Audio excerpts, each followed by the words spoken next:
Every energy decision made in the next 5 years is to have costs or an implication on the cost of electricity for the next 40. And we need a lot of generation and fast.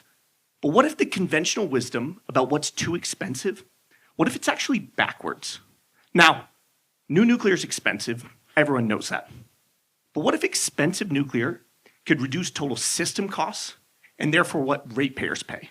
It's not a paradox. It's a system cost argument. So what if we've been asking the wrong question?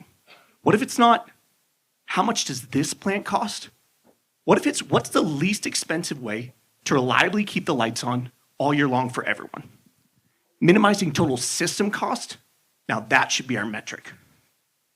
Now, renewables have beaten every cost projection, and that's amazing. But cheap generation doesn't necessarily mean low system cost.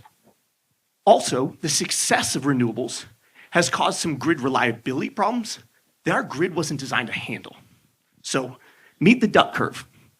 Solar floods midday supply. Demand peaks at 7 p.m. And we need to fill that gap with something fast, flexible, dispatchable. And it turns out everything that we have to do that is really expensive. So, to keep the lights on a still, cloudy December evening, we overbuild. 4x the capacity we need.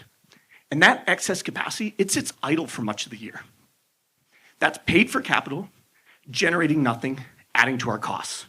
So we add batteries. And batteries are great and they're getting cheaper. But they do have duration limitations. They have cycle limitations, require costly replacements. Every additional hour of duration, every extra year of operation adds to our costs. So we keep our gas peakers. These are plants that might run sometimes only 50 hours out of the year, but they need to be ready to run every hour of every day. Their capital cost gets recouped over such a short runtime. They're some of the most expensive electrons on the grid. Then we have capacity payments. Most people have never heard of capacity markets, but in PJM alone, utilities paid $16 billion in a single delivery year, not for electricity, simply so that capacity would show up when they need it to. So let's add it all up. It turns out generation is kind of a small slice.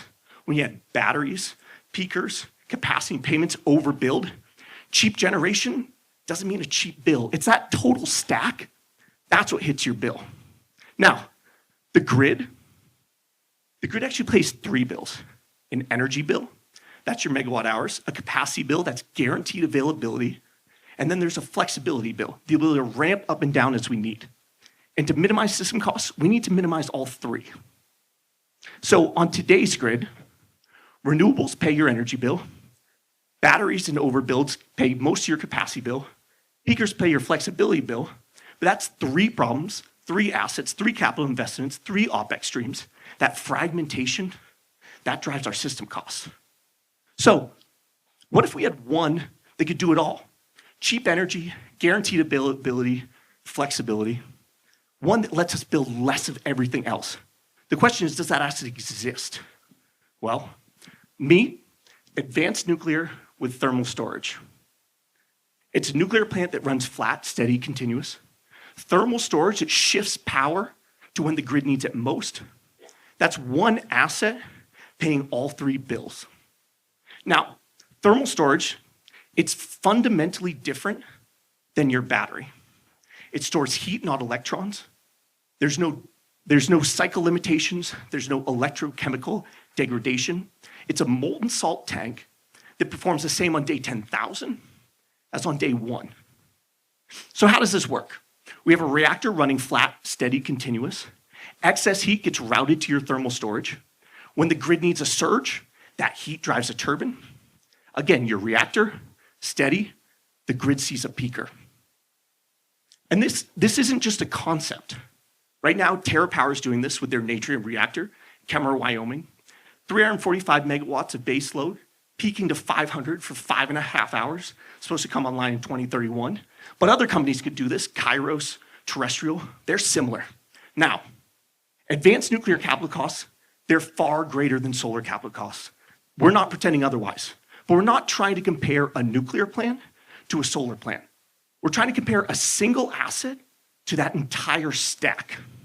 So what if we could add one asset to the grid, and with it, we would retire gigawatts of battery storage, cancel peaker plants, shrink your capacity payment, reduce your overbuild, let us build less of everything else.